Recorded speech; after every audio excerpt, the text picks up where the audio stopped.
सगळ्या थोडा उशीर झाला त्याबद्दल सॉरी बोलतो तुमच्या टीमच्या वतीने. आणि काय नाही, परितोष पेंटर सर आमच्या सिनेमाचे लेखक दिग्दर्शक उपस्थित आहेत.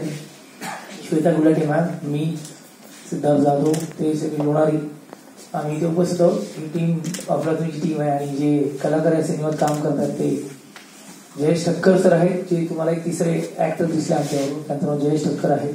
विजय पाटकर सर आहेत, भरत दाभोळकर सर आहेत, विष्णू सर आहेत, आणि जेसी लिव्हर आणि जॉनी लिव्हर सर पहिल्यांदा एकत्र एका सिनेमात काम करतात.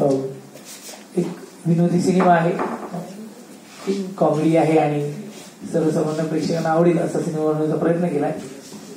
सो डायरेक्ट येऊन बोलण्यापेक्षा तुम्ही गाणी आणि ट्रेलर पाहिल्यामुळे एक आयडिया येते सिनेमाची की नक्की काय आहे, लुक काय किंवा स्पीड काय. सो अशा पद्धतीने हा सिनेमा येतोय संपूर्ण महाराष्ट्रात 21 जुलैला.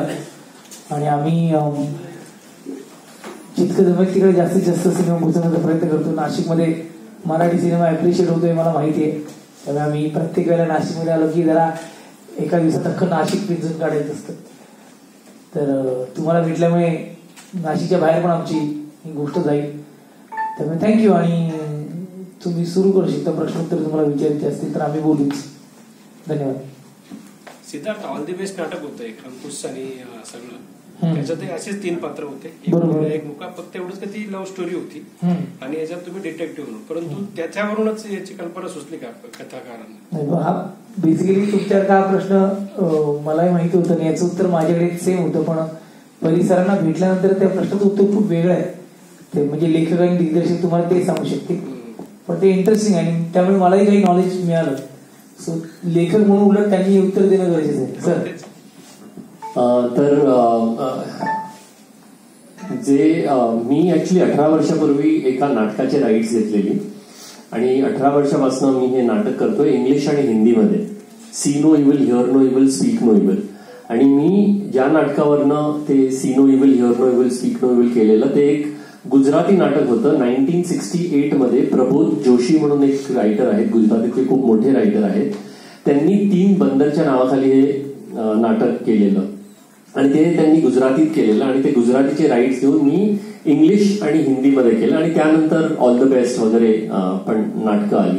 पण ते जे 3 बंदर होतं त्याच्यामध्ये फक्त डिफरन्स हा होता की जे 2 मुलं होते, जो एक बघू नाही शकत आणि बोलू नाही शकत, पण तिसरी जी एक मुलगी होती जी बघू नाही शकत आणि बोलू नाही शकत आणि ऐकू नाही शकत, ते 2 मुलं होते. हे तिघं मिळून एक मर्डर सॉल्व्ह करतात. ऍक्च्युली त्या मुलगी बघू नाही शकत, तिच्या समोर एक मर्डर होतो, पण तिने त्या खुनीला बघितलं नाहीये, तर ती आयडेंटिफाय कशी करणार.